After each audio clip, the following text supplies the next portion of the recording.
राज्य में धला जहर कारबार व्यापी चलता बेले एही निशा को सेवन करने द्वारा अनेक अपराधिक कार्यकलाप बढ़िबारे लागिछि।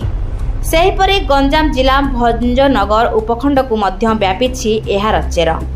किछि दिन हेबा भंजनगर अंचल रे धला जहर कारबार बढ़ी चलता बेले पुलिस खबर पाई एही कारबार उपरे नजर रखिथिला। नयागढ़ जिला ओडगा अंचल राकेश कुमार बेहेरा भंजनगर आसी भेजीपुर अमेय रंजन महांती और बाउंस लुंडीर अमित कुमार बेहेरा को ब्राउन सुगार देउथबा बेले पुलिस चढ़ाऊ करी 3 जन को गिरफ्त करने सहित सेमानक ठारू 31 ग्राम रु अधिक ब्राउन सुगार 2700 टंका 2टी मोबाइल जबत करिछि। एने सांबादिक सम्मेलन करी सूचना दैछंती उपखंड अतिरिक्त आरक्षी अधीक्षक रंजन कुमार दे। एसपी गंजाम के निर्देश क्रमे आईएससी भंजनगर एवं एसडीपीओ भंजनगर तत्वावधान में गोटे खबर मिलला जे ब्राउन सुगार बिजनेस चलती सेटा से माने नयागढ़ तरफ से ब्राउन सुगार आसुची एमता खबर पाइला आम पुलिस टीम आईएससी भंजनगर और पुलिस टीम जामपाली छक झांकराई टेम्पल तारी सामने 3 जन छिड़ाबार देखले से सस्पेक्ट 3 जन छिड़ा पाखु टोटाल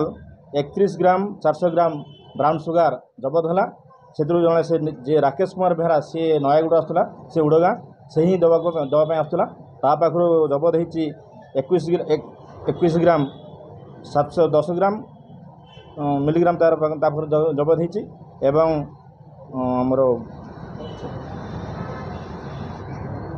अमेय रंजन महांती पाखु 9.710 ग्राम जबत होती ब्राउन सुगार एवं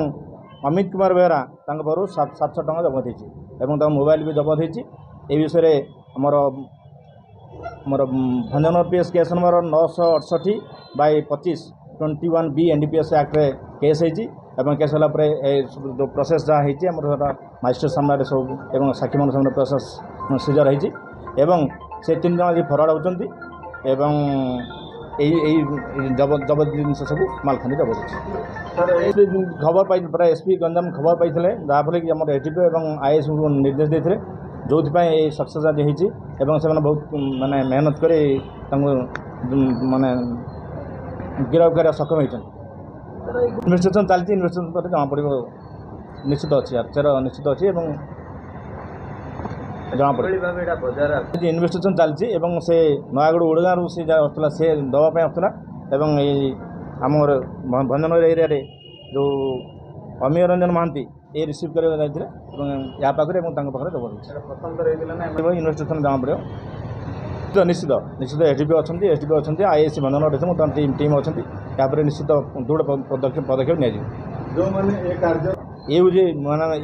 माने जहर यही जहर को जदि माने चलो माने आमर कम्युनिटी पूरा एकदम ध्वंस पाई से यहाँ पर स्ट्रंग पदक्षेप एवं निश्चित भाव स्ट्रंग एक्शन निश्चित पदक्षेप जारी रही